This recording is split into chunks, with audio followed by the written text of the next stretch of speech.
Hey, welcome to Memory Verse Monday. I am so glad that you're here with me to read some scripture. We are going to read some scripture. I'm going to tell you a little story. So it's not really a verse today, but it spoke to me so clearly this morning, and I knew that it was something meant to be shared with you. So if you're going through something in life right now that is commanding your attention and your energy, and maybe it's causing you to go into these loops of worry or fear or anxiety or stress or overwhelm or any of those things, that is not okay. That is not the way it's supposed to be as sons and daughters of God, because we know that our God is so faithful and so good. And this is a reminder for you to fix your eyes and fix your attention back on the only one who can carry you and guide you and lead you and fill you with all the things you need to get through whatever it is that you're going through right now. So again, it's, 20 something through the end of chapter 14 of Matthew. And it's the story of Jesus sending his disciples back home, wherever that was at the time, on the boat while he stays behind to pray. And during the night, there's some really strong winds and waves, and they just get worse, and they really terrorize or frighten the disciples. And about 3 a.m, the disciples look out and they see Jesus walking on water toward them, and they are freaked out, right? They think it's a ghost. But Jesus tells them, don't be afraid. Take courage. I'm here. And that is such a reminder to me and us that whenever we get caught up in these feelings of fear or overwhelm, whatever it is, he's always reminding us, I'm here.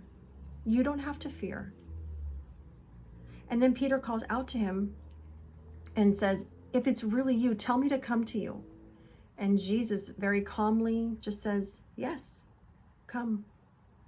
And so Peter goes over to the side of the boat and he walks on water. He's doing it. He's making his way toward Jesus. But then the wind and the waves start working again. And he gets terrified and begins to sink immediately, because what did he do? He took his eyes away from Jesus and took notice of the wind and the waves that were happening. And that's where he shifted all of his energy and attention, and he instantly began to sink. And he screams out to Jesus to save him. And of course, Jesus immediately does. He reaches out and he grabs him, but he tells him, you have so little faith. Why did you doubt me? And I feel Jesus speaking that to me and to us. Every time we go into these dips of faith, when we are just filled and consumed by fear and all the things I mentioned earlier.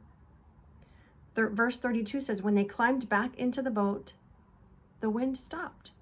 It's like as soon as we put our eyes back on Jesus and put our trust back into him, things just level out, because that's where our peace comes from. But that's where our security lies. Jesus.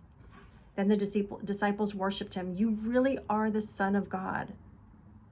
Okay, I don't know if there's anything else I want to read to that, but it's just the core of this story, reminding me and you that whatever it is that we're going through, we have to take our eyes off of those circumstances, those things, and just fix our eyes on the one that we know is true and faithful and good and stronger than we will ever be in our own flesh. And so that is why we have to release all of our burdens, all of our cares to him, and just let him lead.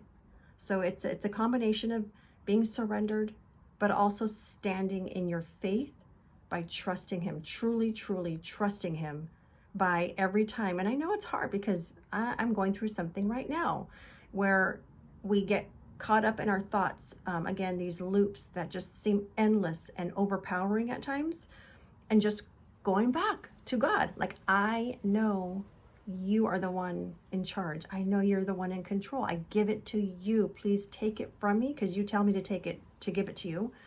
Take it from me, lead me, guide me, be with me, help me, walk me through this. And he's not just walking us through this, but he's with us at all times, never leaves us, never forsakes us, never abandons us. And that is where we draw our strength and our peace and our comfort from, is just knowing that, but staying fixed on him and who he is. Okay, so that was Matthew 14, again, verses 22 through the end, through 36. Matthew 14, 22 through 36. Okay, I hope that was encouraging to somebody out there. And if it was, make sure that you like this video. Leave a comment if you have anything to share. Make sure you're subscribed, and I'll see you here again next time. Be blessed.